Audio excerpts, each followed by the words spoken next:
But if we can remember a few things, number one, that I think entrepreneurship at its core is about hope.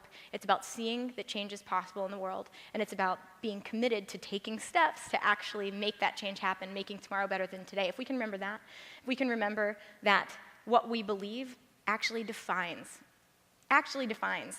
what's possible in the world, and that's where it all starts, then I think the challenge is just reminding ourselves that so much is possible. And for me, the way that I remind myself of this is by stopping and listening to someone else's story.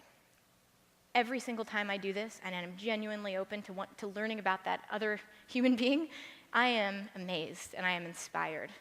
And I don't have any doubt that it's possible to do great things. Not only is it possible for me, but it's possible for them too.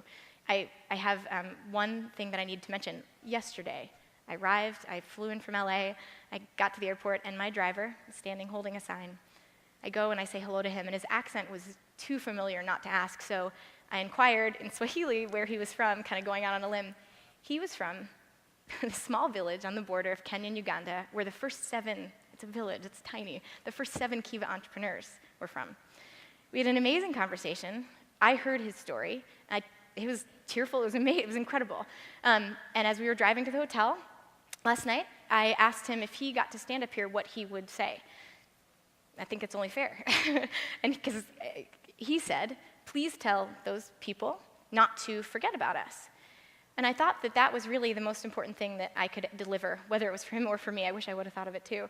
But I want to urge us all not to forget, not just about Tarora, Uganda, and Francis, my new friend, but to not forget about the potential that we all have, because regardless of, forget moving resources around, forget the logistics of that and the tools that exist and innovation, all that stuff will happen. That's the easy part.